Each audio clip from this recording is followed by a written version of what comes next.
What's up, guys? How's it going? Welcome to Rough Draft Research. I'm AJ. We have a very exciting episode for you today, but it is very, very long. So we're breaking down third-year players. That's dudes from the 2019 draft class. We're breaking them down into studs, starters, holds, and bust. And it's all guru talk. I barely talk. And if I did, I most likely edited it out. So you know it's going to be good content. So we're going to go over 36 guys. But if you don't want to do that, just go down to the description below and just click on the guy you have. I have it all hyperlinked. And this is on YouTube. But on Spotify, you might have to scrub to that time. But it's all going to be in the description. I also want to let you know on YouTube, we are going to break them up by position. So if you just want to listen to wide receiver, studs, busts, all that, running backs, or quarterbacks and tight ends, go find that clip. It should be in the description below. Thank you very much. Cue the intro.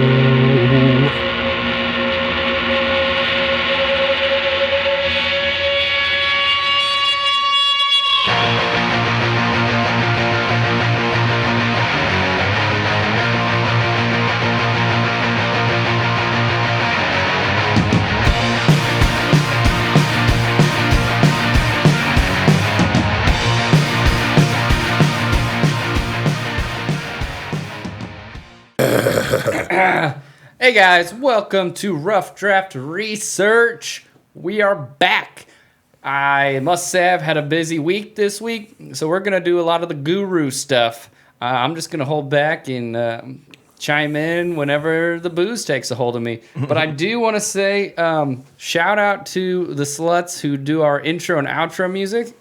Buy their koozies right here, merchtable.com/the-sluts. If you wanted to purchase them or show them love or just look them up on Spotify. I realized I haven't really plugged them at all, so I thought I would do that. But now on over to Darthur, who can explain what this episode is all about. All right. This week we're going through guys about to get into their third year. We're going to go ahead and go through kind of the order we drafted them in our rookie draft back in 2019. Ooh. We're going to look at just a little bit of the performance from year one to year two and what we can expect coming into this year.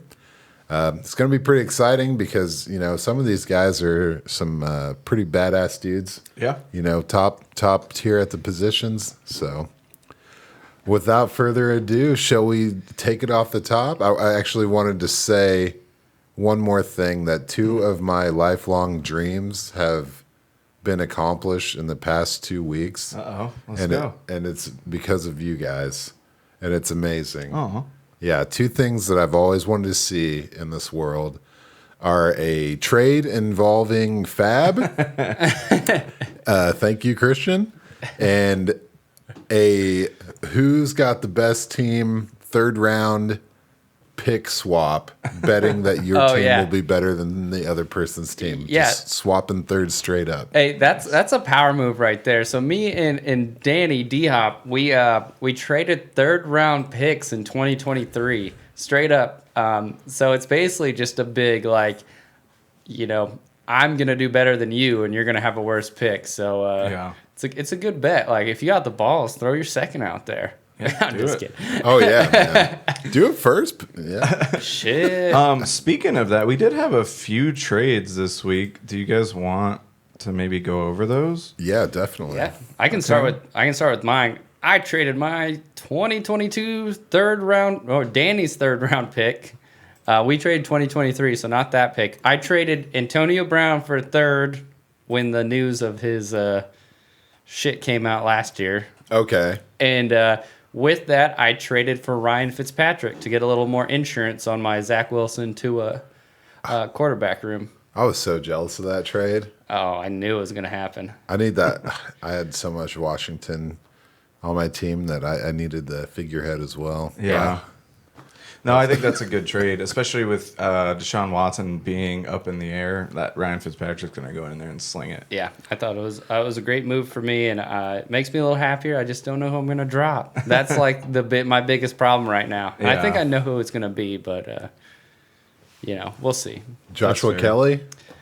Nah, it's probably going to be Njoku. That's fair. He's so disappointing. Yeah, so I made a couple trades this week.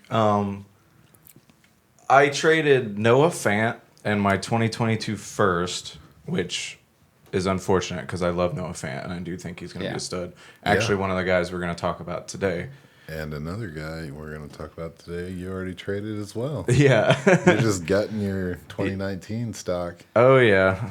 I love doing that. But yeah, so I traded Noah Fant and a 2022 first for Juju Smith-Schuster, Evan Ingram, and Chuba Hubbard. Yeah.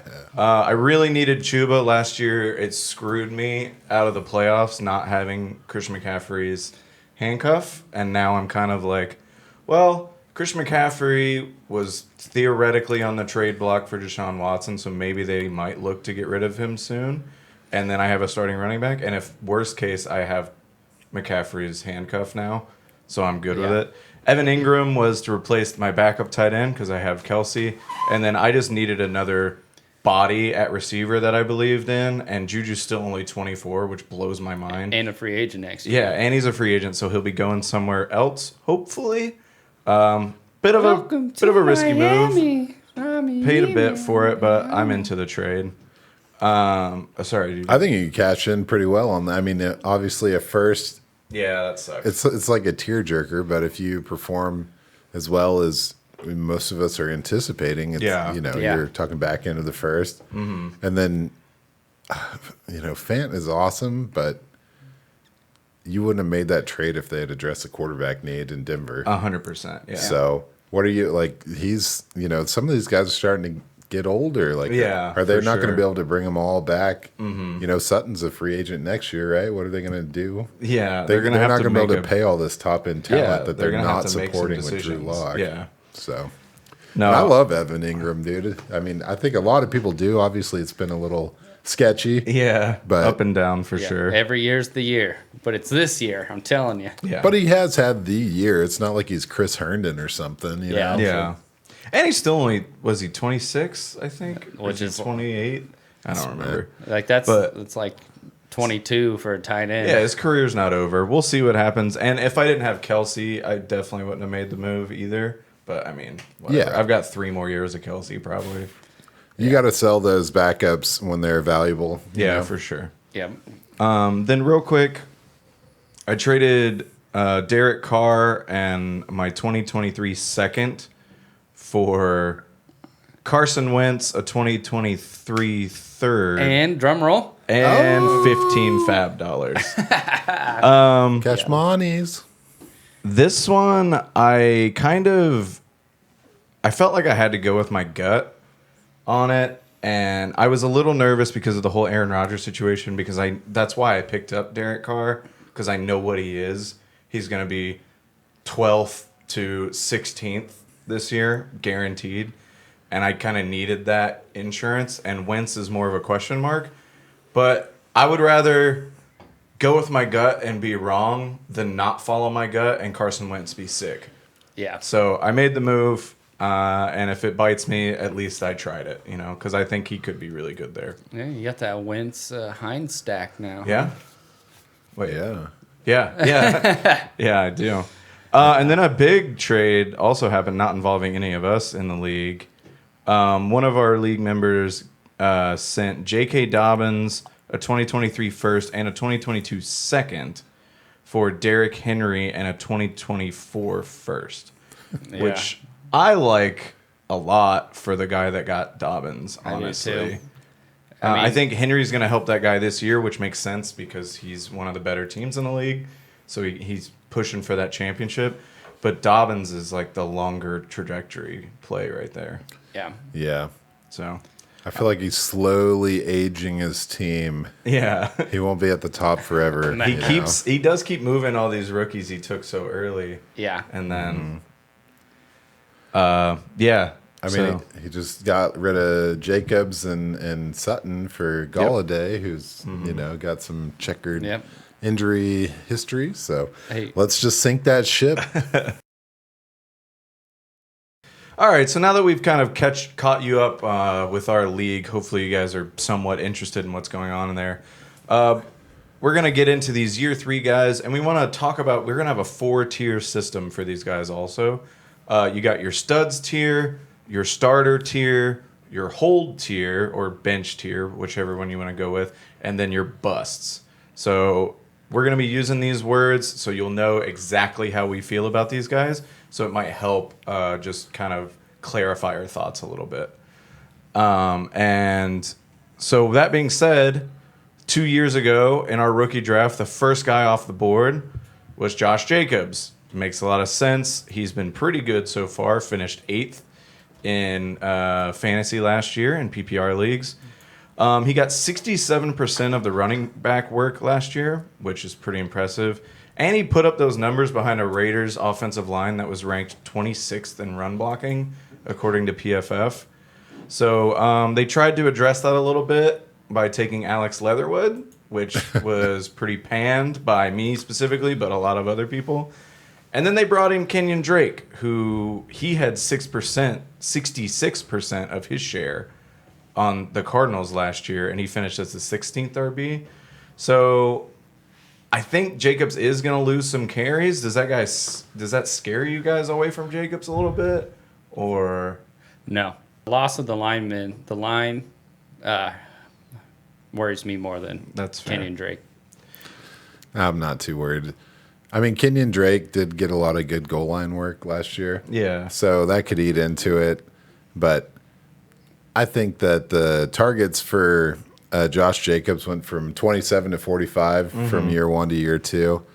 And his finish as an RB went from the RB 21 to the RB 8. Yeah. So I don't think that's going up any, but I think that it can be sustained. Right there. Yeah. Yeah, I'm with you because I have him in that stud category. Oh. For sure. I mean, until he proves me wrong, I mean, if you're going to be a top 8 back, if we can consistently be in the top 10, that's a stud to me. You have one of the RB1s in a 12-team league. I'm good with that. And I'm with you. I think Drake is going to be a change of pace role for sure, especially been thinking a lot about how it's a 17-game season, so you're going to have to really kind of like help your running backs out by not running them into the ground. So you might see Drake run a little more, but I don't think it's going to matter that much. Yeah.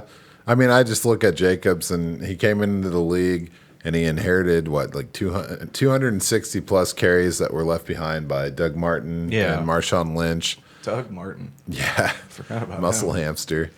So he came in, and I think it was Gruden's first draft, and you got Derek Carr under center. So it's not the sexiest team in the world. And he performed pretty well, Came in and got over 1,100 yards as a rookie. Yeah. So I think that he's been consistent over 1,000 yards each of the first 2 years. Yeah. And I don't think that's going away. I think this offense is probably going to figure something out in the passing game that it hadn't had before.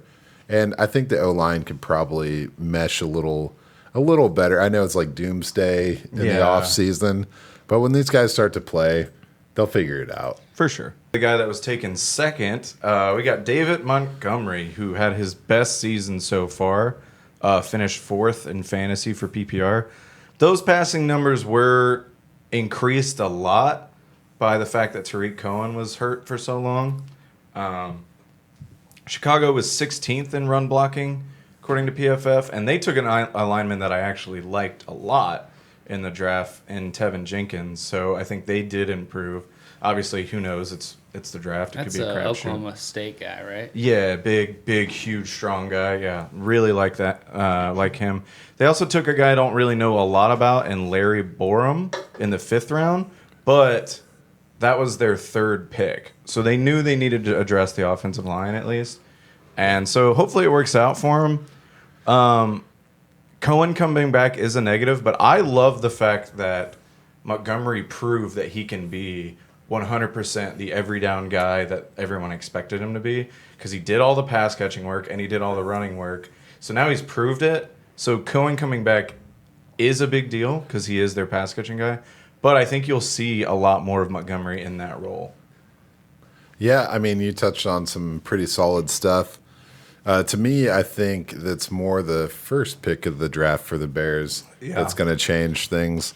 And with that said, I mean, Justin Fields is in town. Matt Nagy's fighting for his life. Yeah. And I look at the production last year, and it was just over 1,000 yards on the ground. he did finish as the RB4, but so much of that was inflated from the pass catching work. In his rookie year, he had 35 catches, and he's up to 35 targets, and he's up to 68 with Cohen out. Yeah. So that's definitely coming down. I think he finishes behind Josh Jacobs. I've got him as a starter here. I actually do too. It's one year of great production and then 2 like middling years. Yeah. So.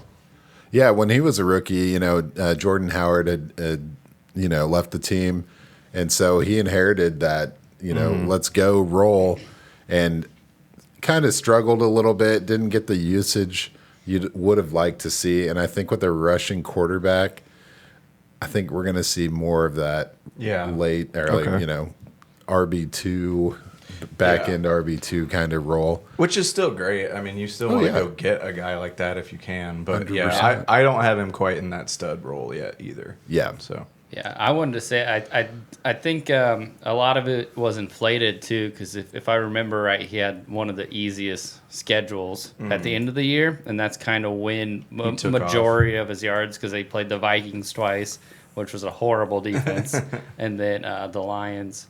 That's fair. But I mean, not taking anything from him, but I just think it was just inflated a little bit. Yeah. The next guy drafted was DK Metcalf. Jesus Christ. He's still doing that. So funny story. This was my pick, and I was a young lad, and I picked Kyler Murray, and I tilted a little bit, and it gave me the option to take away my pick, which I was more just curious, and it worked. And then I took DK Metcalf. And so for all you guys out there in the league that are watching, I'm sorry. Flea flicker. Thanks. Right? Yeah, it's so weird. I remember, I know exactly where I was when he did that. It was your September 11th. Right?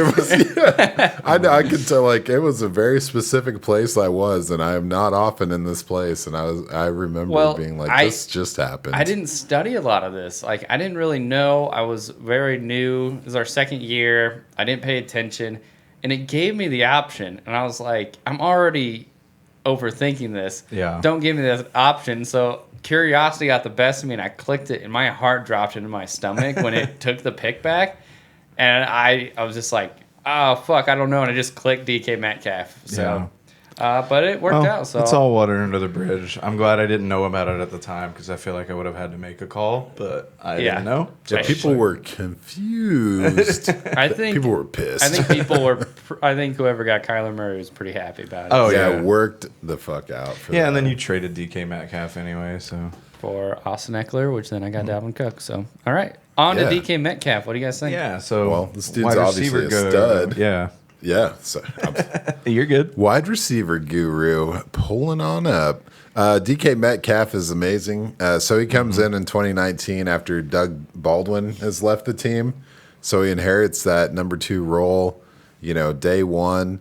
He's got Russell Wilson, who we're all pretty excited about. Oh, yeah, obviously. And then he comes in and puts up 900 yards and 7 touchdowns as a rookie. Mm-hmm. But he is one of the guys that has upped his game substantially going into year 2, and he hit that 1,300-yard mark with 10 touchdowns, jumping from the wide receiver 37 to the wide receiver 7, and kind of being like, hey, Tyler Lockett, thank you for being here, So he's one of those guys that was like an athletic freak coming out, and people weren't sure if he had the actual gameplay. Yeah, and he just blew the lid off of everything. And it's going pretty well. He gets a new OC in Seattle, Shane Waldron. I don't know how to say names. Shane Waldron, who was coming from working under Sean McVay since 2017, primarily as a passing game coordinator. So it's kind of weird in Seattle. They're like, we need to run, and then they bring in a passing game guy. Yeah. So I think that's pretty exciting for him, but I also think that he's facing some competition in 2021 that Seattle team hasn't really had.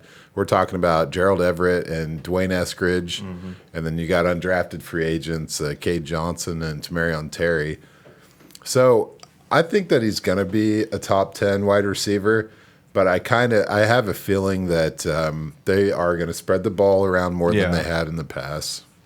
No, I'm with you. He's definitely a stud. And I don't really have much to add on. The new offense is always curious because you never know how it's going to go in year one.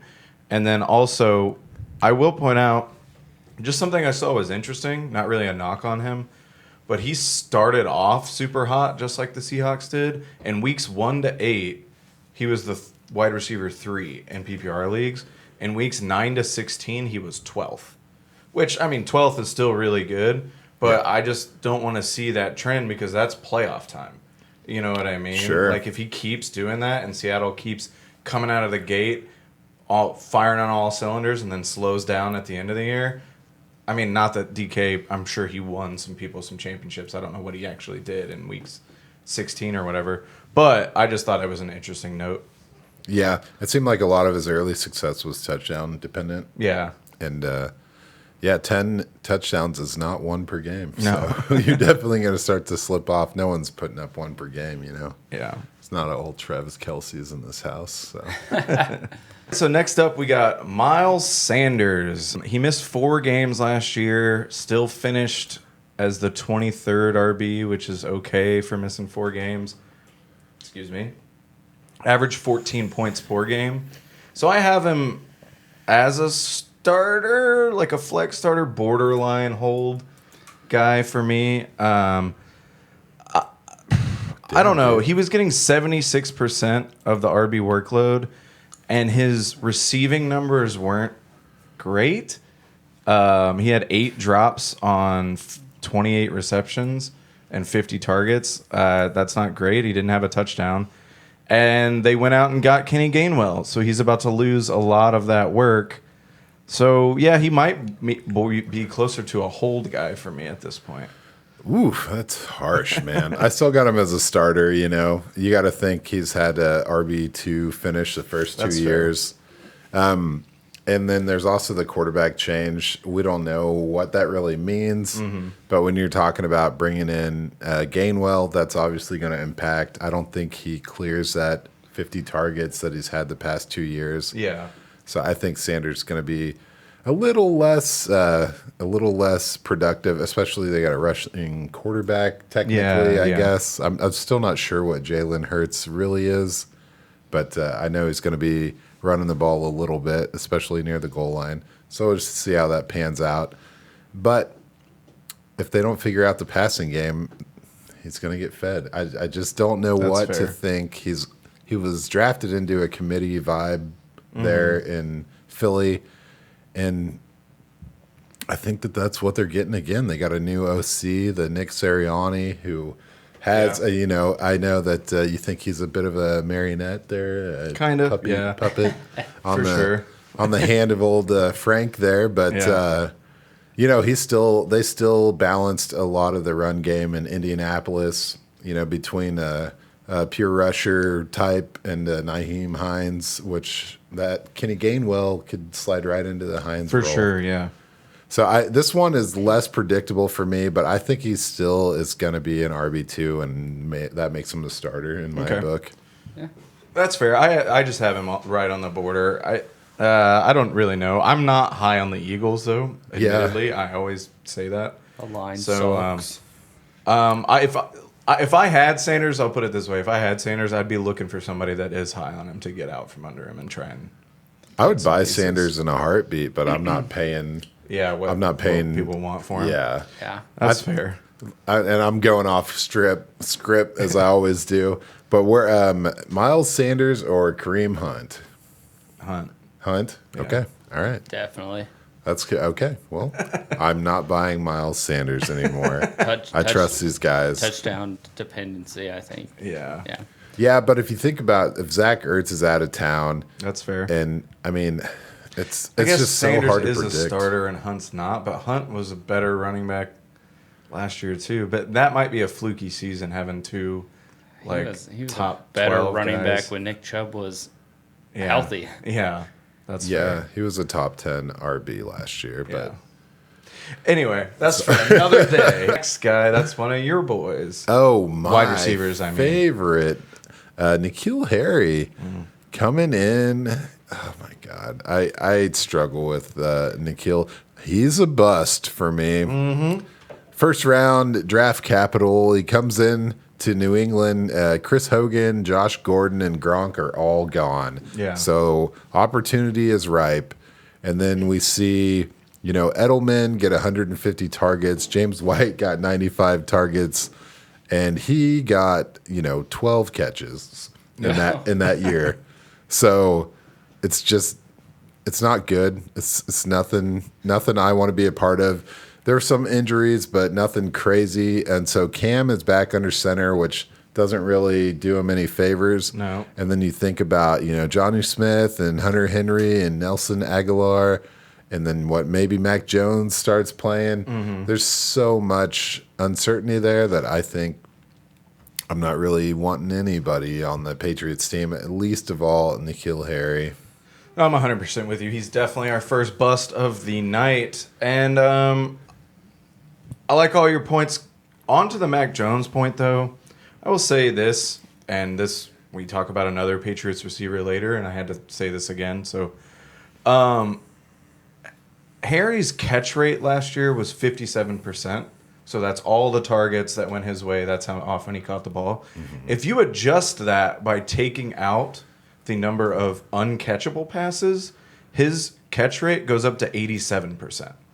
So if Mac Jones goes in there and is accurate and can get the ball to him, there's a possibility that Harry could be more productive, but he's already proven that he's just kind of not that guy. He's not that explosive. He does get hurt. He's always kind of playing injured. Like, I don't know. I still think he's a bust, but that is something to keep your eye on because the quarterback play in New England last year was just so dreadful.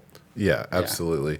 And I think we've all come around on Mac Jones given the completion percentages that Waddle and Smith had. Yeah. So we know that he can drop the ball where it needs to be.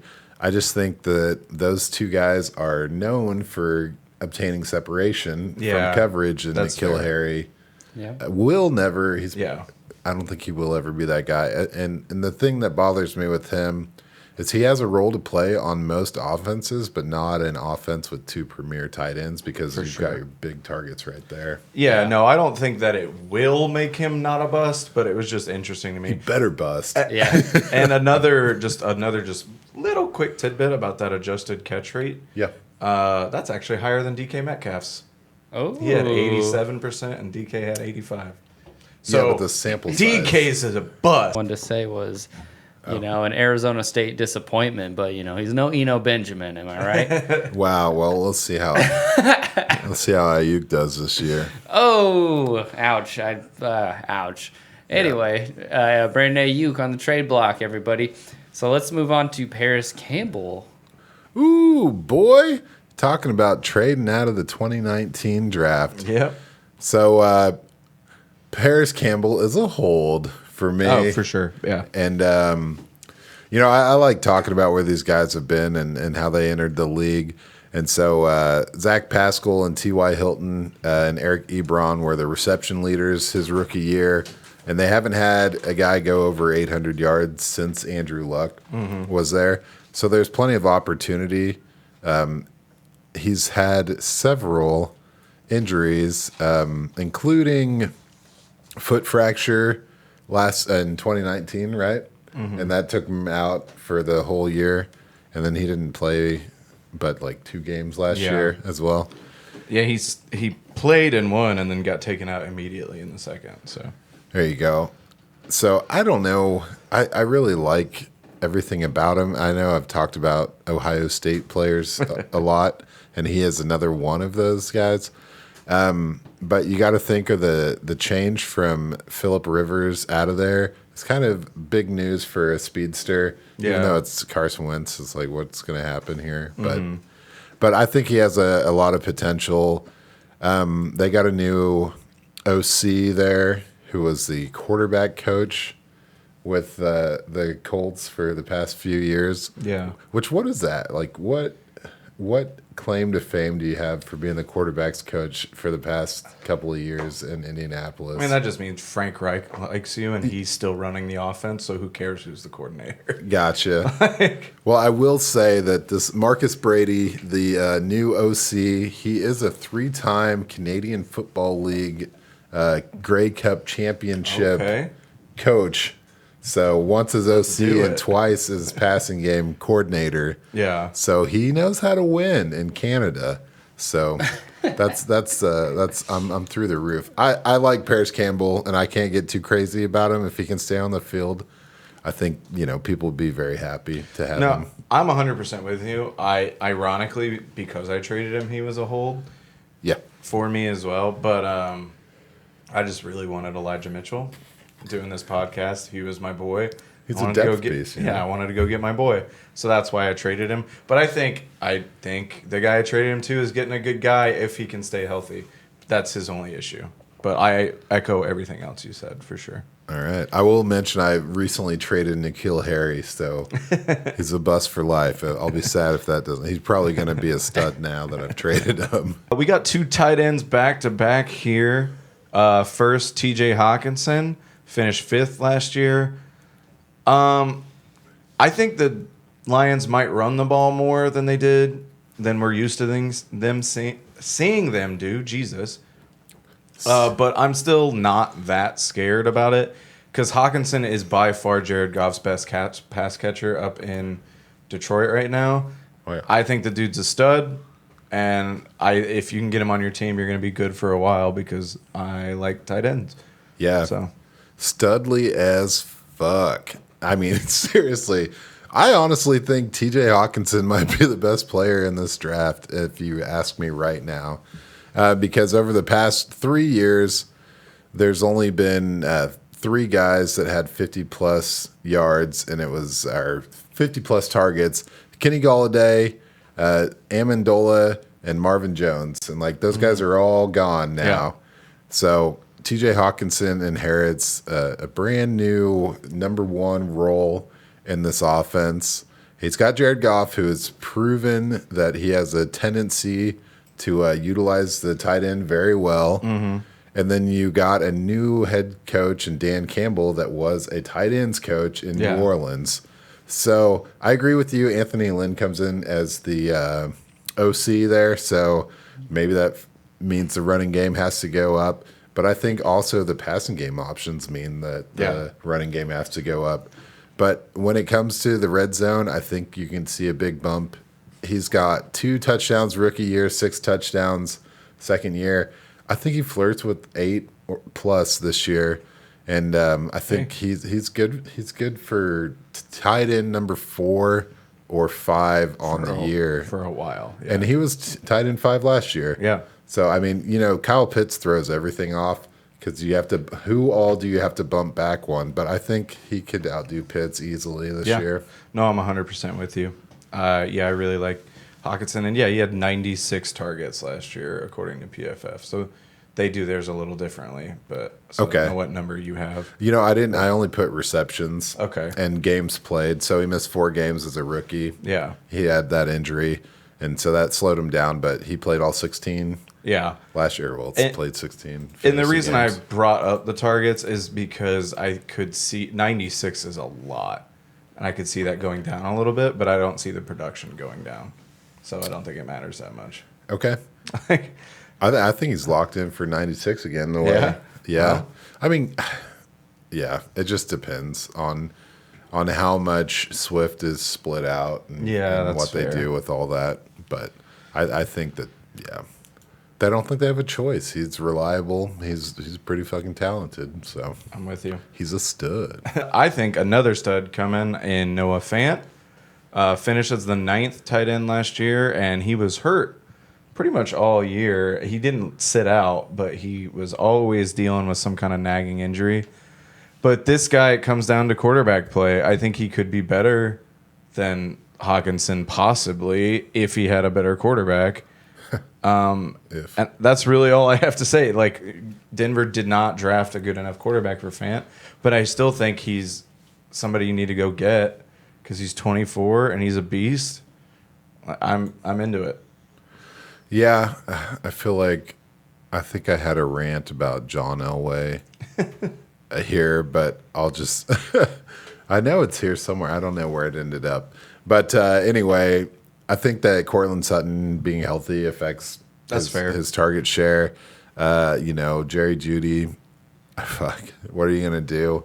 It's just a lot of mouths to feed in a really, really talented offensive skill position setup with a kind of a sketchy quarterback that I don't think is going to be intelligent enough to utilize the opportunities that Fant is going to have. Not to throw shade on his intelligence, but I mean, like, he's not doing multi-reads and breaking down the coverage well enough to be successful as a quarterback, and we'll talk about him later on.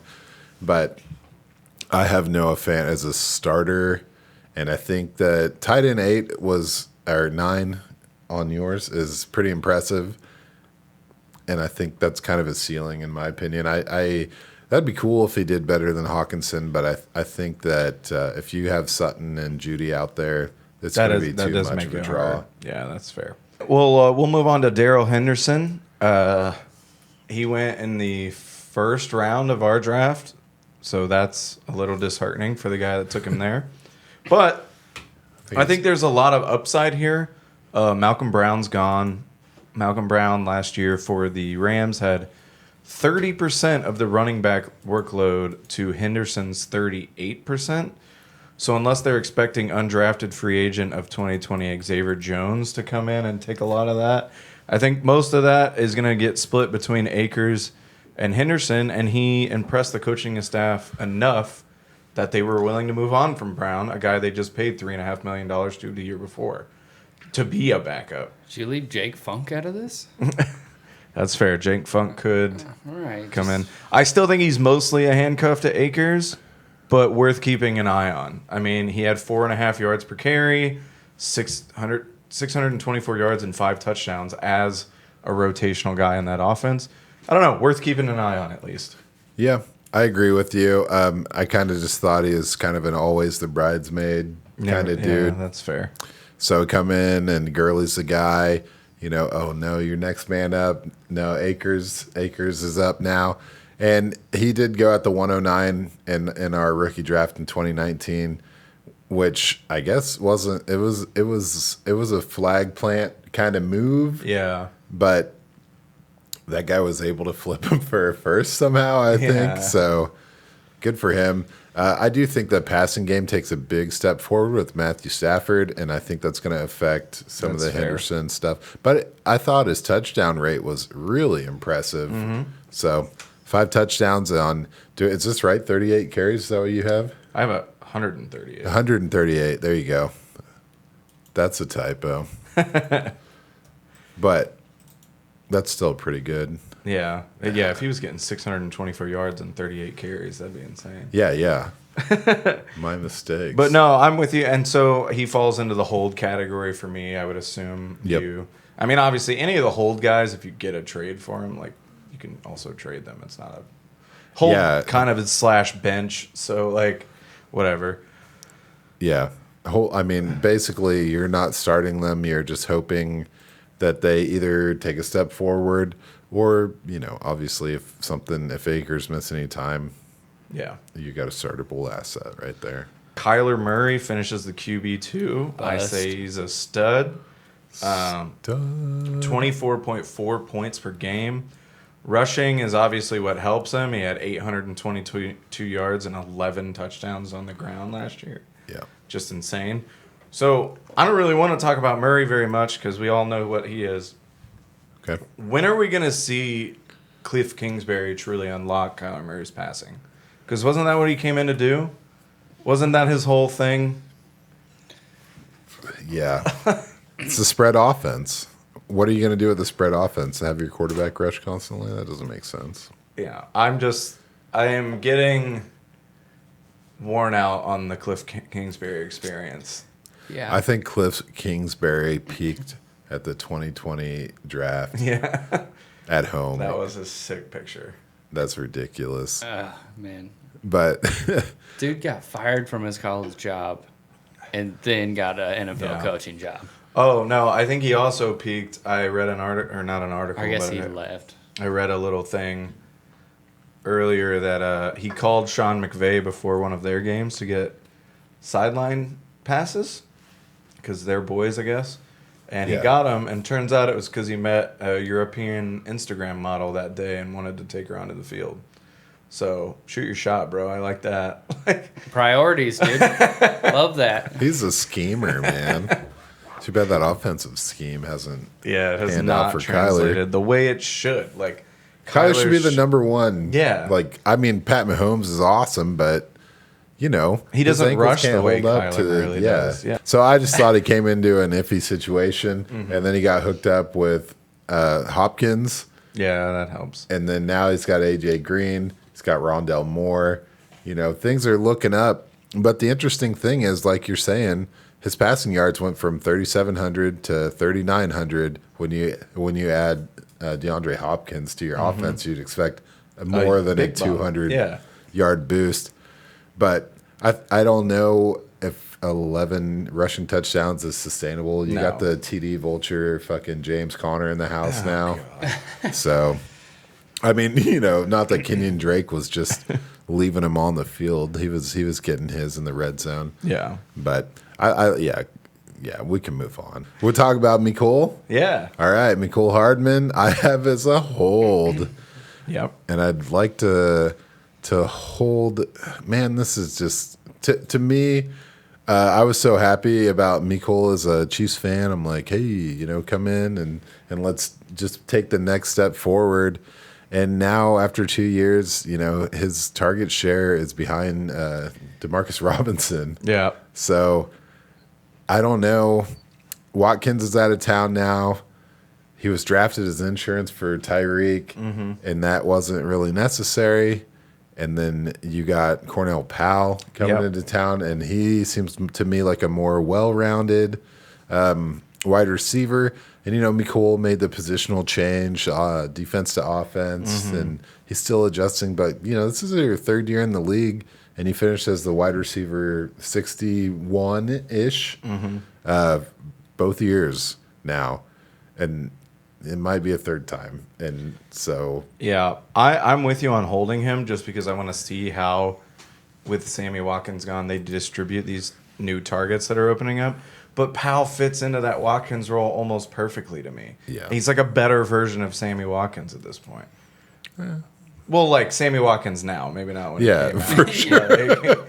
But, I mean, Sammy Watkins honestly has been kind of a bust. Yeah. He was supposed to be sick. Gotta- But anyway, like right now... Clemson receiver replacing Clemson receiver right there. Yeah. Oh, yeah. Right now, I think I'd rather have Cornell Powell than Sammy Watkins. Oh, 100%. So, like... Probably for the rest of our known Dynasty lives. Would you rather have Cornell Powell or Mecole Hardman? Right now, Cornell Powell. Because I think he has a clear path to fitting into that role, which wasn't a huge role either. Sammy Watkins didn't have that much of the target share, but he had 14% of the target share compared to Mecole's 10. But a huge part of it for me is that Mecole was only on the field 45% of the time, and Sammy Watkins was on the field 77% of the time.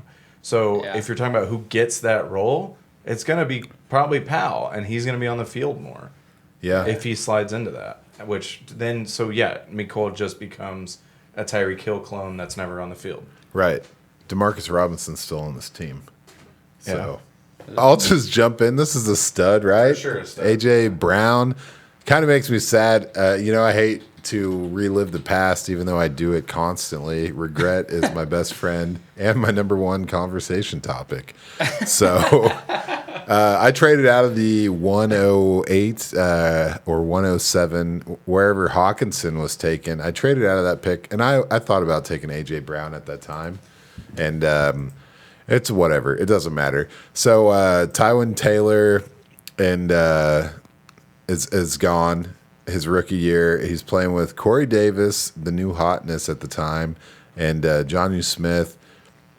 Year one, there's a transition between Mariota and into Tannehill, and Brown starts day one, and he leads the team as a rookie, over 1,000 yards, 8 touchdowns, and it repeats a similar stat line, over 1,000 yards with 11 touchdowns in the second year, although his targets had gone up from 86 to 106. So the yards per reception went down pretty significantly. But you got to look at this offense and wonder who the hell else is catching that ball now. Dan, it's Julio Jones. Due to the editor of this podcast being very, very busy, he was unable to finish editing this episode before the Julio Jones trade. Do not blame Dan for this, for he is still the wide receiver guru. But, I mean, Brown should be able to, if he's the stud we all think he is, he should be able to deal with that. Oh, yeah, we can move straight on. Hollywood. Another Brown. Brown, green, purple. Make it happen. So this run first offense, I got Hollywood Brown as a hold. I don't want to start him.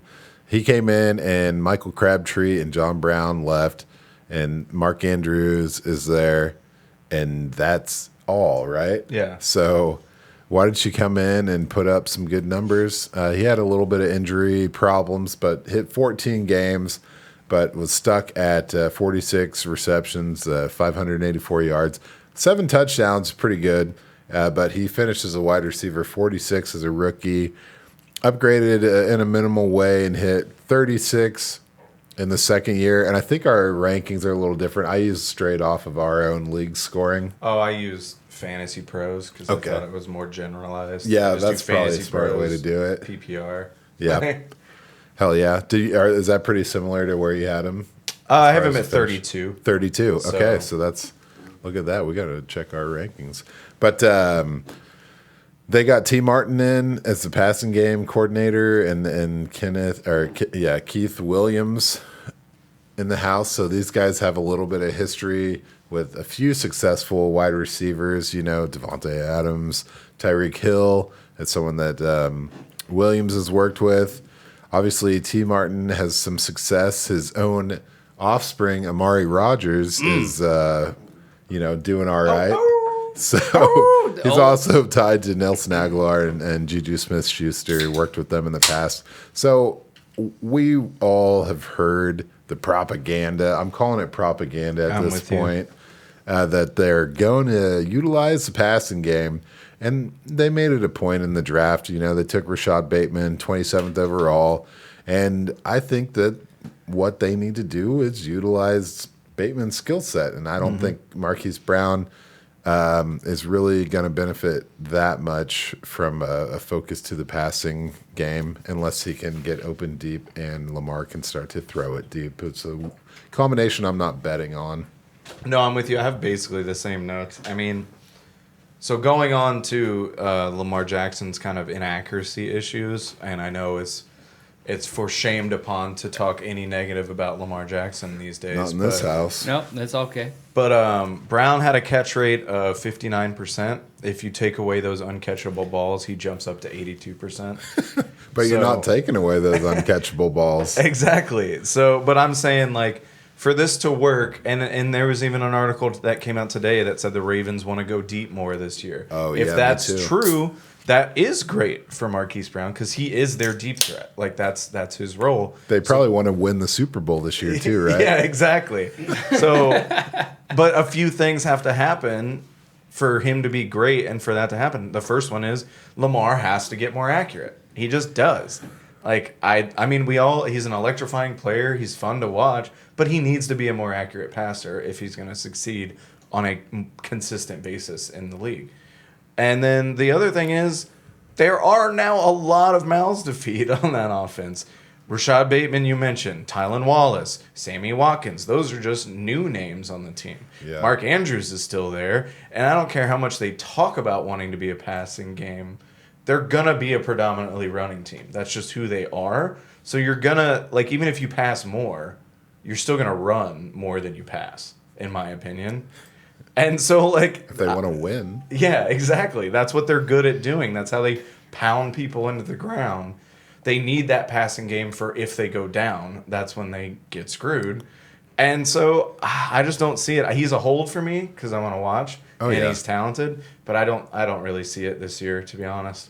Yep, I'm with you. He's definitely a hold, and I don't see it. And you forgot to say Devin Duvernay, Oh, right? Miles sorry. Boykin. Yeah. These guys My have bad. respectable I just draft pulled a capital. Miles Boykin card out of my last pack. Oh. actually. Oh, Guy's so tall. Was it like 6'4", like 212 or something like that? I'm a Duvernay guy, so I don't really know about Boykin, I don't really except know about Boykin either. Don't forget Tylan Wallace, homie. he's good I at holding said his, his name. his helmet Come on at now. his side. Who you Yeah. think? Who you think you're talking to? Well, this is wide receiver. JJ Arcega-Whiteside, Arcega-Whiteside.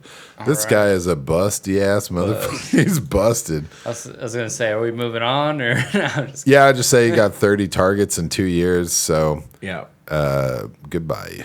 He's a bust. Yeah, we don't need to talk about him much, but any chance of him popping back went out the window when Devonta Smith got drafted. yeah. So Yeah. it's like, well, bye-bye. Like, he's just a huge bust. Can't stay healthy. Even when he's on the field, he's not productive.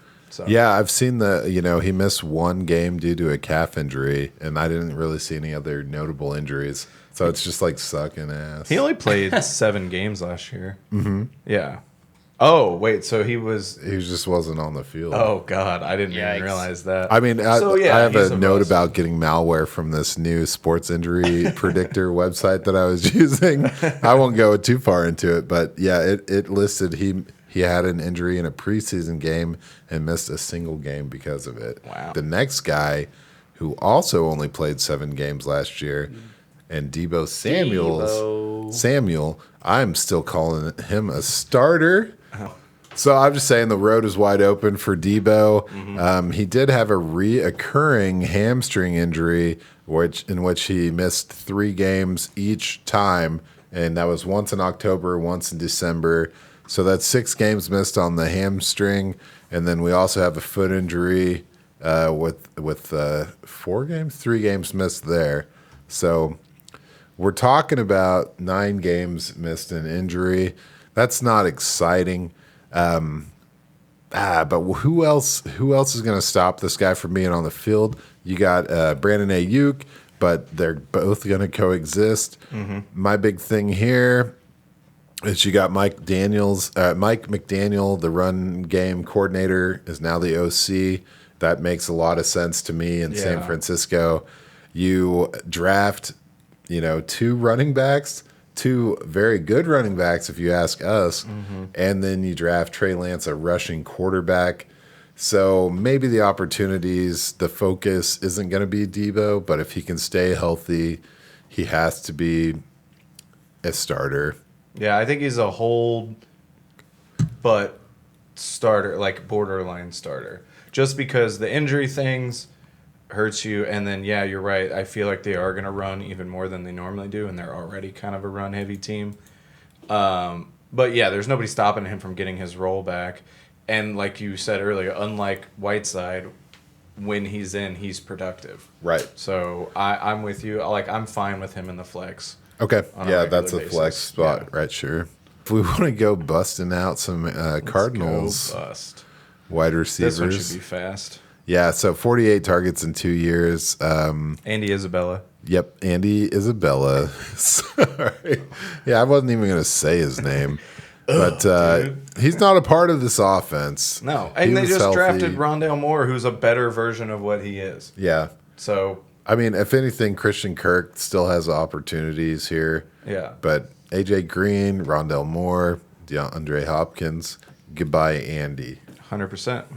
Bounce on. Back to me for the running backs. We got Devin Singletary, a guy I've gotten tricked into really being I think loving. I think all 3 of us have. Yeah. I drafted him here. He drafted him. I traded for him. Then I traded him to you. And then I just traded him away. And I still like I like the way he looks, but he is and will always be part of a committee. And that's just who he is. We've learned it, and it's going to be him and Zach Moss. And he's going to be sitting exactly where he was in the rankings this year, which I have at 37th for RBs. Oof. And I got to get on the Fantasy Pros, man. yeah, where is he at on yours? 31. Okay. So with a 17-game season, there's a possibility that he plays a little more than he used to, just to try and keep Zach Moss healthy. And But I don't know, man. Like, it's just so unfortunate because I like watching him when he's on the field, but I just don't think he's going to get the volume to really be something.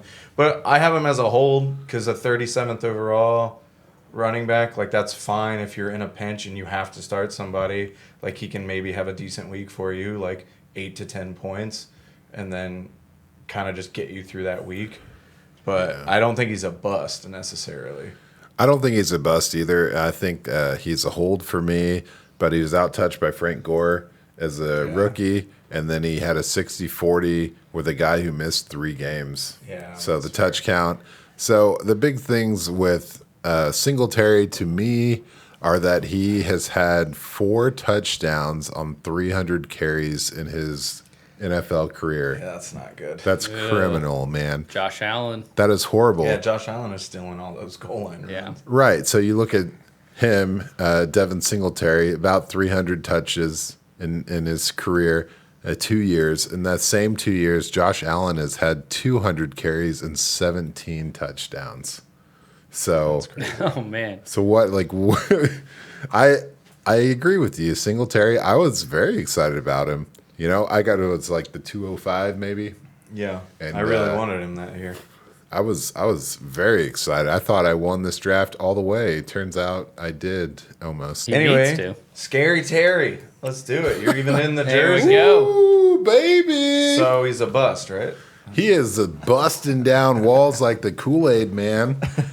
I don't know. I guess I wasn't as friendly as you. I have him as a starter, even though he should probably be a stud. I have him as a stud. Okay. But like stud borderline starter. Like I mean 23rd overall according to Fantasy Pros, so that's like a wide receiver 2 type guy. So that's a starter, I guess. So maybe not a stud.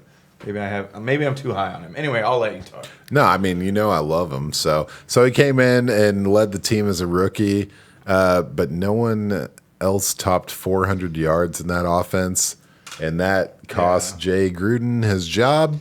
And so enter Ron Rivera, Jordan Reed, and Jameis Crowder and Josh Doxson all left, and Terry came in and was just like, give me everything you got. Yeah. He had some really, really horrible quarterback play. You know, I love you, Alex Smith, Dwayne Haskins, come on now.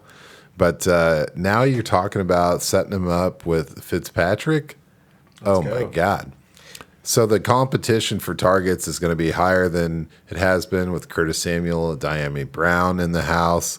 But Fitz is there, man. So I feel like all of that competition, there's no way he doesn't at least break even with the production he's had, which was 900 plus yards as a rookie, 1,100 plus as a sophomore, but only 4 touchdowns last year, and that's the number that's going to change. And I think that's the number that's going to push him into the wide receiver 1 territory. I'll put him as top 15. I don't think he cracks the top 12 personally. Yeah. I think his targets will go down. He had 128 targets according to Pro Football Focus. I think that goes down, but no, I'm with you. The touchdowns are definitely going up, and probably the yards. I mean, Fitz is just going to come in there and sling it. And yeah, it's competition bringing in Samuel and Diami Brown, but it also helps him not be the only motherfucker on the field that they have to worry about. So I think it helps and hurts, kind of thing. Yeah. I'm excited, man. I've watched too much Terry where he's running around wide open, even in getting all the attention, and just to have a quarterback that's not, First of all, Fitz isn't scared. Yeah, exactly. He's like, whatever. Like, I'll be somewhere else next year or not. Like, I've had a full NFL career. Yeah, I just wanted to see him go to one more team so he can make it a full 10. I want to see him finish career with Washington and just like drive to the playoffs, deep in the playoffs. Fair. So I was really proud of that pick, the 207. Yeah, and I tried to get him off you at one point. I was going to wait to take him with my 3rd round pick, which was the 307, because I thought that he would slip, but I was so into him with the tape, I always tell this story that I was Senior watching. Bowl. I was watching Greedy Williams film because I wanted the Chiefs to take him. Yeah. And I was wondering why he was covering Terry McLaurin instead of Parris Campbell when they played Ohio State. Yeah. And then I started watching Terry McLaurin, and I was like, oh shit. That's why. Yeah. And so, yeah, man. So another one of my Buckeyes. Gotta love. I got them all now, man. I'm like one Michael Thomas away from having every Buckeye in the world. Sorry, Zeke, you're not invited. Anyway, Damian Harris. Well, we had a much better conversation than this is about to be. Now go ahead. Yeah. So we'll move on to Damian Harris. Finished 44th on Fantasy Pros last year, which for a guy that's in a committee isn't terrible, I guess. The Patriots had one of the top run blocking O-lines, according to PFF, with the number 6th blocking line. And Harris had 48% of the running back opportunities. That's compared to Sony Michel's 40%. So I think it's safe to say they've just given up on Sony Michel, because then they drafted Ramondre Stevenson, who they already are putting out as being their new LeGarrette Blount. I saw that today. That's how they're talking about him. And then Rex Burkhead had 32% of the share there. So I think Damian Harris is going to be the starter in New England this year. At least this year. Maybe Ramondre takes it eventually. And I think he can provide you with kind of a guy. I think he's a hold. Like, you hold him. Bill Belichick is famous for not ever having like a dominant running back guy. He's always got a committee going on. But I think Harris will get a predominant amount of the work, with James White coming back in now that they lost Rex Burkhead and taking those passing downs. And then, unfortunately for any Harris owners, Ramondre is going to come in and get that goal line work. And they're going to have to work Sony in there at some point. But I think they're phasing Sony Michel out, For sure. in my opinion. What was Shane Vereen, the last RB1 in New England? Yeah. That's like so long ago. Or fucking Curtis Martin, even. Jesus. Oh, my God. That ridiculous. was so long ago. I literally just said Damian Harris to me is like, he is Devin Singletary. Yeah. Because you have Cam doing all the things that Josh Allen's doing except for throwing the ball. Yeah. And then who knows, is Sony or Ramondre, they're going to represent that Zach Moss type workload. Yeah. So he could be great, but I also see a world where, 60% of the touches is a ceiling and it's not enough to be more than a hold. Well, and that one of his issues is that he doesn't force a lot of missed tackles. He only forced 19 last year, which, I mean, if you compare even to Devin Singletary, he forced 32. So, like, he's just not forcing missed tackles. So you're right. If he doesn't get 70, 80% of the workload, he might not be able to make that 60 count as much. So I do think he's a hold, because a starting running back, I'm going to hold him just always. Oh, yeah. But it's a crapshoot for sure. I've said this about other teams, but this is another team that's hard to trust because they don't have their identity defined. Yeah. Going into this, it's a Mac Jones and a passing game that utilizes more wide receivers than I have toes, or is this a Cam Akers or Cam Newton led offense that is only going to do what it needs to win and be extremely unreliable as far as predictability in a fantasy format? Yeah. I had a Benny Snell in there. I forgot I cut Benny Snell out entirely because, I can this talk is about Benny Snell. He sucked last year as a backup, and now Najee Harris is there, and he's still a backup, and he's not going to be very good.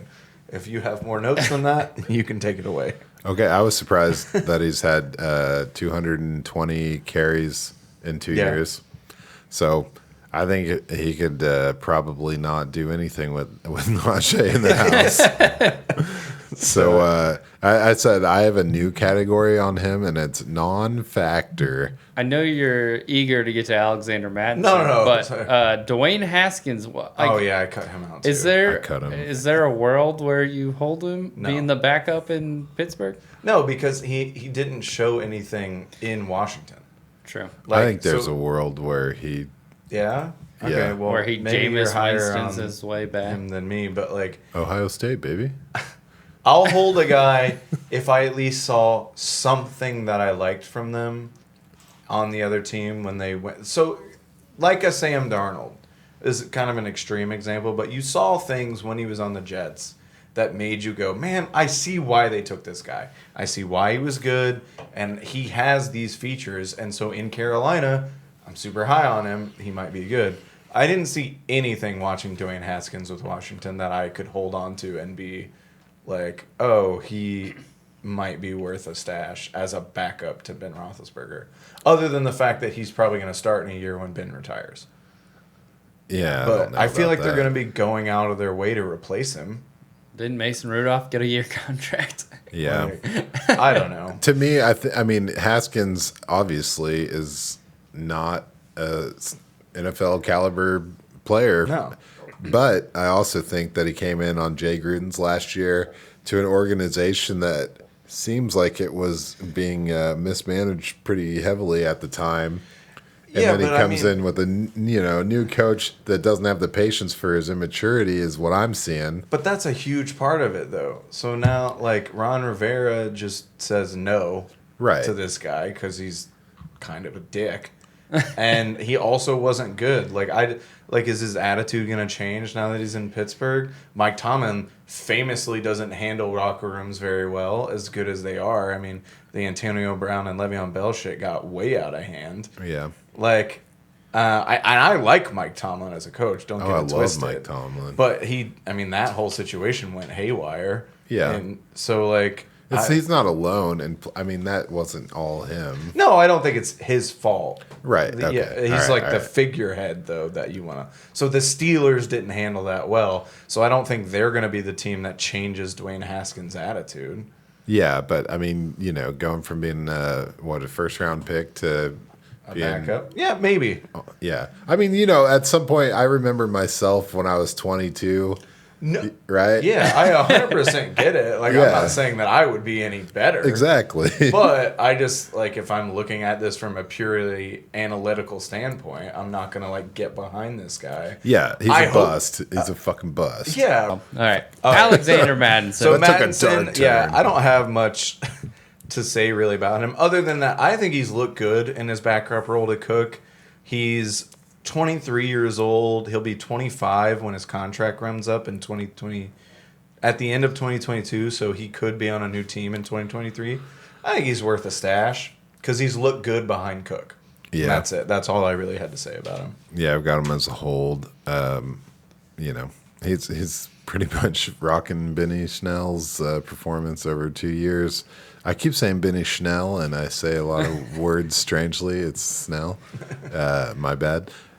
But yeah, I'm not. I'm holding Mattison, but no one's ever starting him in hopes that the Vikings are blowing a team out and he gets half the second half's work. And on your note about Snell, my thing is Cook is one of the best running backs in the league, whereas Connor kind of isn't that great. Yeah. So Snell should have produced more, and I don't know, he should have done more to me. Whereas Mattison is getting less. How many? I don't have Snell's carries, but 220 versus 200.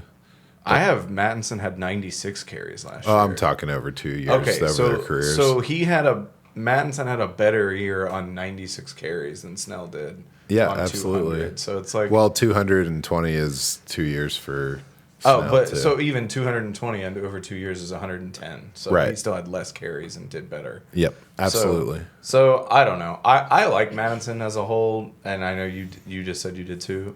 Just wait if he's a free agent, see where he goes. Maybe he'll go somewhere where he can start. Heck yeah. And then as a Dalvin Cook owner, if you don't have Mattison, go get Mattison. Just make it happen. I think the Vikings famously don't really hold on to their secondary running backs, right? We're talking about McKinnon and Latavius Murray and. Well, yeah. They get their workhorse and fade out RB2. Yeah. Famously, yeah. Ah, shit. I don't want to talk about this guy. Let's talk about him. Diontae Johnson. This was my 3-7 at the time.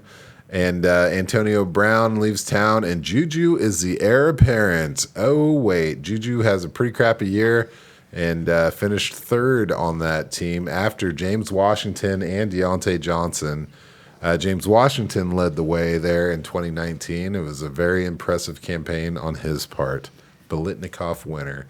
Anyway, Diontae finished the year as a wide receiver 4, high-end wide receiver 4. He comes into 2019. I know our numbers vary, so I'm just going with the wide receiver 4. He comes in 2019 and has 144 targets. Yeah. Holy shit. And only 923 yards. That was Big Ben's fault. He had 7 touchdowns, a couple of concussions, whatever. Finishes as a back-end wide receiver 2. I trade him for N'Keal Harry and Brian Edwards, who sweep that under the rug. But I think the thing to mention with the 2021 or 2021 season is that the running game is back. Yep. And that's going to eat into his action. He was an intermediate target, and Najee's going to eat that shit up. And if you look at how Chase Claypool came on the scene and just busted in, I think that is going to eat into Deontay's work. I still think he's amazing. I think he's kind of getting overhyped. I'm not happy that he's not on my team anymore, but I'm not like super sad about. I'm still super sad about it. So someone else to talk about him. No, you're good. And I mean, Juju's working on the outside more so far in training camp, which could again take away from his targets.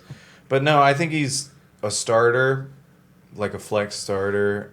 He's a starter for sure. But the Big Ben issue, when you're talking about Dynasty, that line casts a large shadow over all these Pittsburgh receivers. Because first of all, is Big Ben going to be any good? That number one. And then number two, is he retiring at the end of the year? So then is it going to be Dwayne Haskins next year or Mason Rudolph? Both guys I'm already out the door on. So it's just like I have a Steelers receiver and I'm really hoping at the end of the year he goes to a different team. Because I don't know what the hell's going on with Pittsburgh's quarterback room. We all know that Jameis Winston is not going to re-up with the Saints. He's going to go to Pittsburgh. See, that would be fun. They're going to win the Super Bowl next year. Oh, okay. Well, I guess I didn't get them in. Yeah, heard it. We all know voiced. that. But that would happen if Winston went to Pittsburgh, just by the way. But that's fair. Well, I echo everything else you said about Diontae. I'm just worried about the quarterback room. Yeah. I think that was a big part of me trading him, too. I feel like I should go get my jersey. I got the card right here. The 311 Irv Smith Jr. Let's go. Yeah, man. Irv Smith Jr. I can't get excited about this guy. I'm sorry, AJ. Boo. I'm so sorry. Kyle Rudolph was all mad about all this shit, and it's funny, Rudolph, because even the red-nosed version of you still had to share with a bunch of other reindeer. Oh. So get used to that because you're playing on a team with Evan Ingram now. Have fun. What's up, man? Justin Jefferson owns this team, right? Are we talking? Adam Thielen is, Justin Jefferson and Adam Thielen are one of the premier wide receiver duos in the NFL. Did you watch the last 3 games of the year? Oh, yeah. 4 games? Come on, man. Red zone all day, every day. Okay, man. You think so? Justin Jefferson is not a red zone target. Adam Thielen is. Yep. Irv Smith Jr. is. And Where'd you have him finish last year? 21st. Yep. Okay. But I mean, as a backup tight end to Kyle Rudolph, right? Yeah. Line's better. The offense is going to run through Dalvin Cook and Justin. Who's going to take targets away from the tight end position? I'm not nearly as hyped as AJ is about Irv Smith, obviously, but I do like him as like a possible tight end 1.5, I guess, like top 15 guy. I mean, Kyle Rudolph's gone. He had 41 targets last year. I should have written down how many Kyle Rudolph had, but you would assume that he's going to get a lot of Kyle Rudolph's. Yeah. If not, because it's not like Justin Jefferson and Adam Thielen didn't get a fuck ton of targets already. Oh, yeah. So I don't think they're going to get much more than they got last year. So I like him, but no, I'm not thinking he's going to be the next big thing at tight end. Nah. So you said top 15 tight end. Yeah, but that's like after the first 6 tight ends. I have him as a starter. Don't get me wrong. Okay. I think after the first 6 tight ends, though, anything after that, it's kind of like a crapshoot. That's not that good. You have to start a tight end. Yeah, exactly. Because I mean, if I can pull it up. I'll make a bet right now. Top 8 tight end. I'll take that bet. Yeah, I would take that bet too. So my closing notes on him was, I will believe it when I see it. Dalvin got your targets, dog. Don't get Rudolph about it. Oh my goodness. All right, that's fine. I see where you're going wrong here, so we'll just move on. I would say, okay. I see where you're going. Okay, hey, right here. 10 touchdowns. Okay. What's the bet, though? Pride. What do we bet? Oh, just pride. 15 fab. Oh, why don't we just bet air? God. I'll do a 30-pack of Millies. I'll do that too. Dude, yeah, there you go. That's a good bet. I want a 30-pack of Millies. I'll make it MGD. Okay. Good luck finding a 30-pack of MGD. You're going to have to drive to I won't have Milwaukee. Let's move on. Miles Gaskins, our first undrafted guy. Yeah. Yep. He missed 6 games in 2020, but he still did pretty well. 584 yards, 3 touchdowns. Not bad. 31 missed tackles forced. He was on the offense for 69% of their total snaps. Finished 28th in PPR scoring leagues. My thing with him, he averaged 16.4 yards a game, and they didn't address the running back room. So obviously, I feel like he can see a similar production. I'm scared of that offense. It's an offense I'm not super stoked on. And their line was 30th ranked in run blocking, and they didn't do that much to kind of fix it, focusing on adding weapons instead. They did grab the tackle out of Notre Dame and Liam Etchenberg in the second round, who could help, but he's more of a pass blocker. So I don't know, and I think it's kind of telling that they were rumored to be in on Aaron Jones before he re-signed with the Packers, and then they were rumored to be taking a running back before all of them got taken out in front of them in the draft. And so I think they would have taken Javonte Williams had the Broncos not traded up in front of them to take him. So it's interesting. For this year, I think he is a starter, but I'm curious to see what Miami does about him after this. Yeah. I mean, I have him as a starter as well. I don't trust the run game in Miami at all, not even a little bit. I'm just going to go ahead and throw this out there that in 2019, Miles Gaskins' rookie year, you had Jordan Howard was in the house, but that team the rushing leader was Ryan Fitzpatrick with 243 yards and 4 touchdowns, which also led the team in rushing. Okay? So Gaskins gets 36 carries. You fast forward to 2020, Gaskins plays 10 games and ends up with 3 touchdowns and 584 yards. I'm sell Gaskin, sell him. Yeah. Please just sell him. I don't think that this offense cares about the running game. I think that they've demonstrated that they want to do things through the air and rely on a defense to keep the score low. No, that's fair. So that's where I'm at on him. I mean, obviously, I'm going to be wrong, so get your Gaskins in if you can. But no, I mean, I get it. You have to commit to the run game at least a little bit, or your pass name's not going to work. And that's why I think for this year, he's fine as a starter. Yeah. But at that same token, I'm with you. Sell him.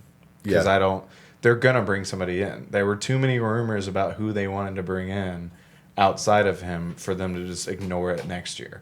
Yeah.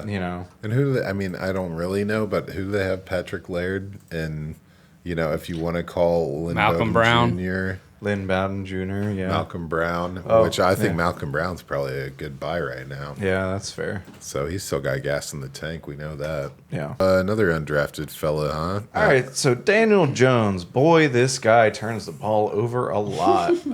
Had 12 touchdowns combined between passing and rushing, and 21 turnovers if you include interceptions and fumbles. I do. It seems like it would be a do or die year for Jones with all of his shiny new toys and Galladay, Tony, Rudolph. But you know who I actually really want to talk about as being in a do or die year? Fucking Dave Gettleman. This clown. The Giants had the worst pass protecting line in the NFL according to PFF. Dead last, 32. How did they address that issue? They let Kevin Zeitler walk, who was their highest rated pass blocker. And then they didn't sign anybody in free agency.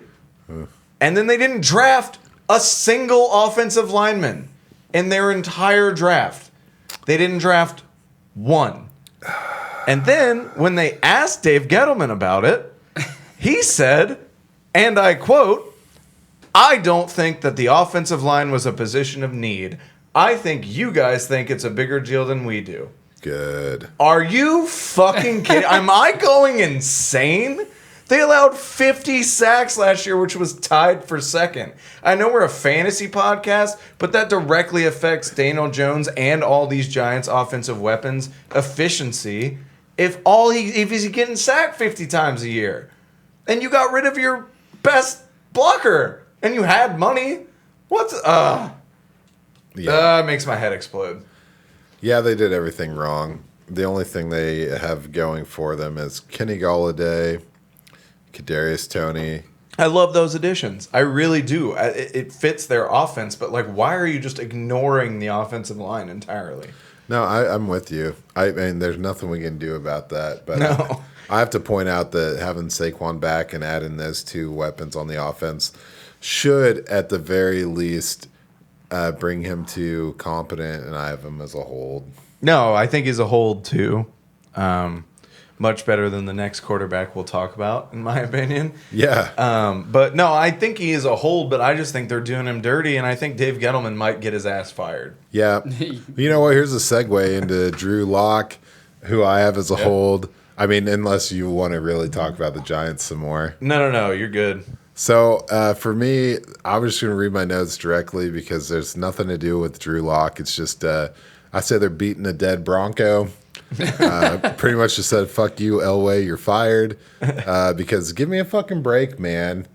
I get that this fucking division is a really difficult passing division, but the reason for that is the quarterbacks on the opposing teams. Yeah. So getting Patrick Surtain, congratulations. Now you can watch him try to defend some of the best quarterback passing in the fucking NFL when you could have addressed that position yourself. Justin Fields was staring you in the fucking eyeballs. You've got fucking Sutton, Fant, Judy, Melvin Gordon, and Javonte Williams, not to mention Tim Patrick and KJ Hamler, who are fucking talented NFL players, just rotting on your team. And you're going to fucking come in with Drew Lock and Teddy Bridgewater? Yeah.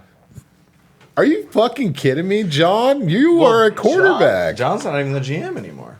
He's still pulling strings, dude. I think he's on the way. I think he wanted to leave, and they wanted him in.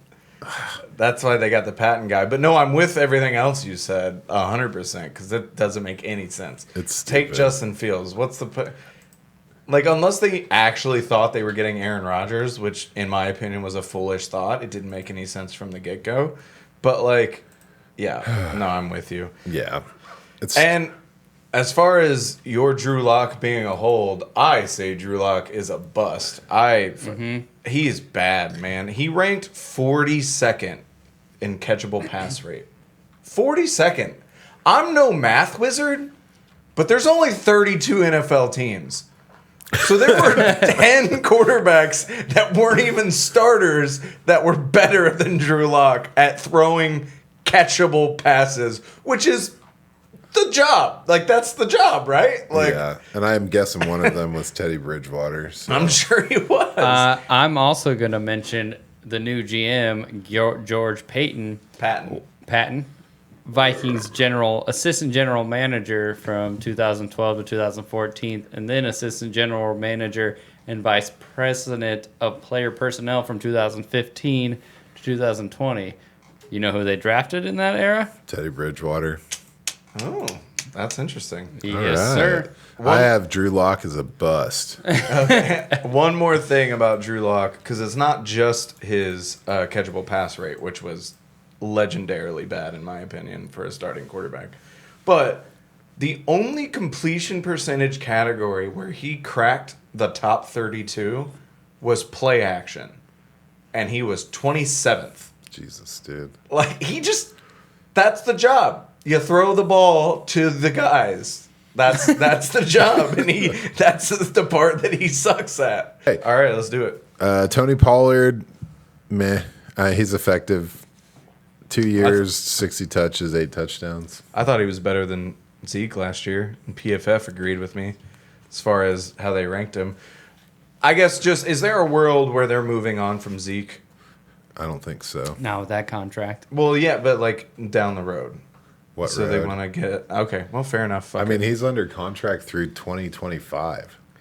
Yeah, but where's the money cut off? Yeah, but I don't know that. I don't know. Zeke just was awful last year. He was terrible. Is he going to bounce back, or is he going to be the guy? he's going to bounce back. Why? Ohio State. Oh. So we got Drew Sample, Uzma coming back. Dampens my enthusiasm for Sample, but he's worth watching, and I'll have him as a hold just in case. Yeah, hold. It's a weak depth chart at tight end, but a pretty impressive one at wide receiver. I think this is an underrated wide receiver unit, which is agree. weird to say. I think Thaddeus Moss should be mentioned. Okay, he is a second-year player and Former teammate. former teammate, LSU North, Cincinnati. Yeah, I want to be excited about Drew Sample because he was a second-round pick for the Bengals, but I just don't see the magic. No, I'm with you. He's definitely finishing behind Irv Smith Jr. Oh, my God. Another guy that's probably going to finish behind Irv Smith Jr. is Dawson Knox. I don't know about that. Sneaky. I do. He didn't really have a great year. It made the Bills go get Jacob Hollister. I think it's Knox's job to lose, but I don't know. He only had 258 yards, 24 catches, and 3 touchdowns and 3 drops, and they only target him in the red zone 10 times. So they don't trust him in the red zone.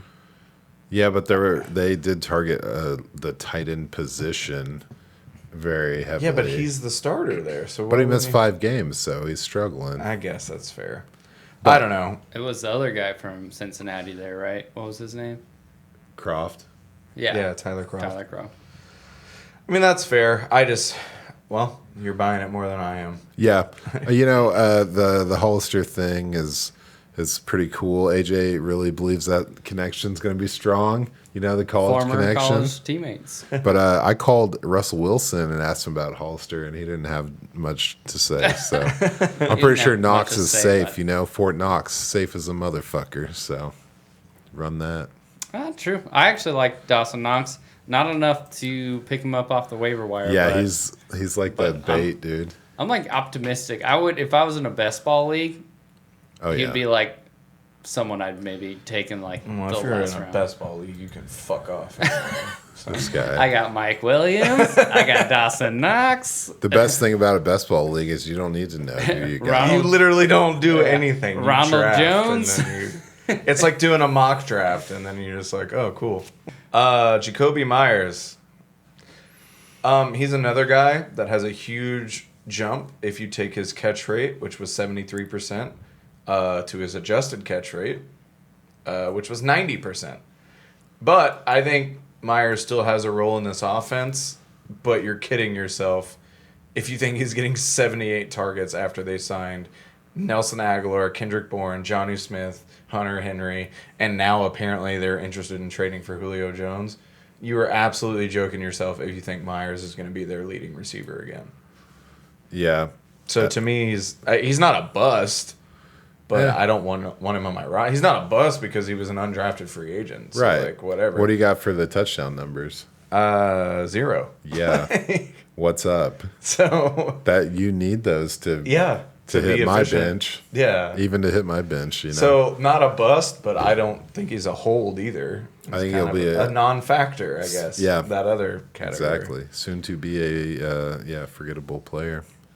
Well, I'll let you do the Jace Sternberger. The only reason I wanted him on here is because I love Mercedes Lewis in Green Bay. Big dog. But Eat him. he's very old. He's got to retire eventually. And they really like Sternberger up there.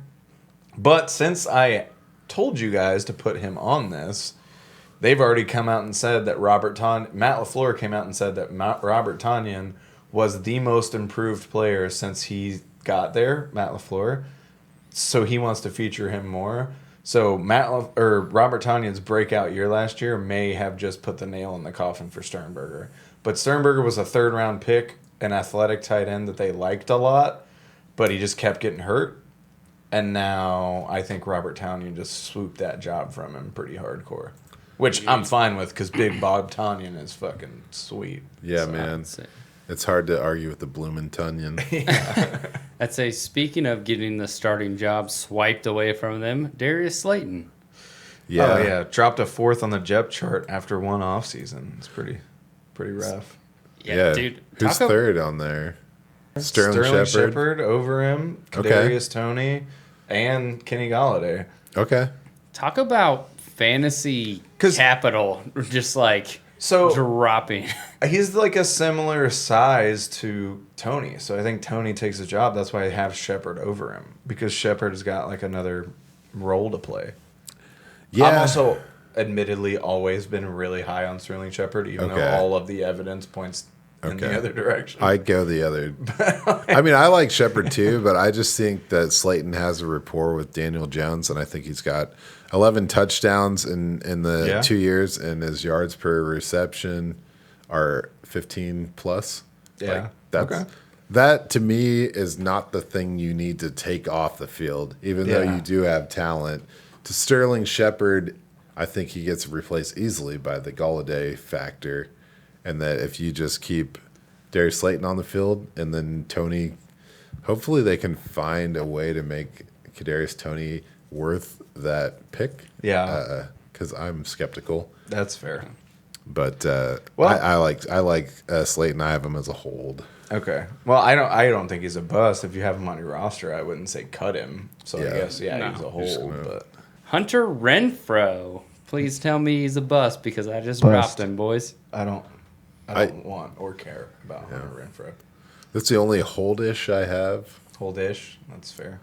Yeah. It's just not... I'm not buying the whole... he got a bunch of pop after that show, Hard Knocks.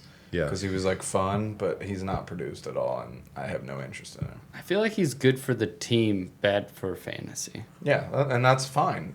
That's great if you're a Raiders fan. But, like, I don't give a shit about the Raiders. We don't support Raiders fans at this podcast. So you think John Brown's presence puts him out of a job? For sure. Yeah. I mean, I was never going to roster him. This is an interesting one. Scotty Miller. Yeah.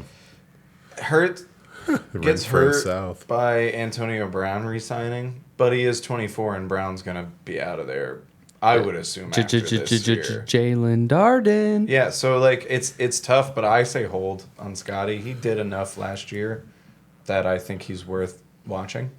I didn't really put anything. I put his Renfrow in Florida, man. He's got the trust of his quarterback, but he doesn't have the talent to outshine the rest of the team.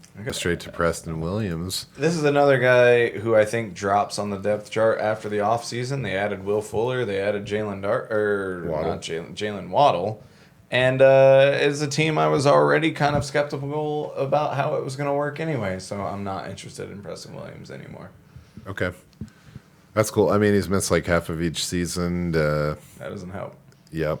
You know, I feel like if he can be the guy that doesn't get hit by the injury bug on this, like the most injury prone wide receiver core in America, if he can stay on the field, that he might best Preston or Devonta Parker this year. That's fair. So, well, there you have it. That's it. Join us next week. Third-year guys. Next week for the second-year guys. Yeah, so that was third years, and we're kicking it. We're going in reverse second year, and it's all in the clear after that. Well, we hope. Oh, there goes headphones. Yeah. Hey, Rough Draft Preachers, thank you guys so much. Peace Thanks out, for guys. sticking around with us. Scary Terry. Thank you so much. Peace out. Just haven't given up the first in this